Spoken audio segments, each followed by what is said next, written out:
অনেকদিন পর্যন্ত আমাদের আমতলীতে বৃষ্টি হচ্ছিল, আর বৃষ্টির মাঝে আজকের আবহাওয়াটা ছিল একটু স্যাঁতস্যাঁতে আবহাওয়া। কি আবহাওয়ার মাঝে আমাদের ওমর ভাই আমাকে ফোন দিয়ে বলল, ভাই আসেন একটু চা খাই। আর চা খাওয়ার জন্য আমি কোনো জায়গা ডিসাইড করিনি, ওমর ভাই আগেই ডিসাইড করে রেখেছিল, তাই আমরা চলে আসছি। সে আবার নাকি দুধ চা বেশ পছন্দ করে, তাই হচ্ছে আজকে এইখানে নিয়ে আসলো। জায়গাটা সবারই হয়তো আমতলীর অনেক পরিচিত একটা জায়গা, এবং উনি খুব ভালো চা বানায় কিনা জানি না, সেটা আপনারা কমেন্টে বলে যাবেন আসলে উনি কেমন চা বানায়। কিন্তু ওমর ভাইয়ের দুধ চা পছন্দ হলেও আজকে সে রং চা নিয়ে দাঁড়িয়ে আছে।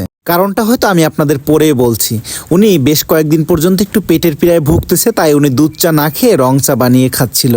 কিন্তু এইখানের চাটা ছিল দারুণ একটা চা। আজকে হয়তো ভিডিও করেছি তাই বলে কি স্পেশাল বানিয়েছে আসলে জানি না, তবে আজকের চাটা অনেক সুস্বাদু একটা চা ছিল। শহর থেকে নামতে গেলে আমাদের এই দুধ চার ভাইয়ের দোকানটা পাওয়া যায়, আর এই দোকানে একটা পরিচিত আছে, আমতলীতে বেশ জনপ্রিয় চায়ের দোকানে কে কে চা খেয়েছেন অবশ্যই ভিডিওর কমেন্ট বক্সে জানিয়ে দিবেন। আর এই চা কেমন সুস্বাদু হয় সেটাও আপনারা কমেন্ট করে জানিয়ে দিবেন, দেখি আপনাদের কমেন্টের সাথে আমার চায়ের আড্ডাটা মেশে কিনা। আজকে চা খাওয়াটার ভিন্ন একটা মজা ছিল, কারণ আমি যেখানে চা খাচ্ছিলাম সেখানে কয়েকজন গুণী জ্ঞানী মানুষ ছিল, বেশ মজাদার কথাও বলছিল। ওনাদের কথা শুনে আমার অনেক অনুপ্রেরিত হচ্ছিলাম।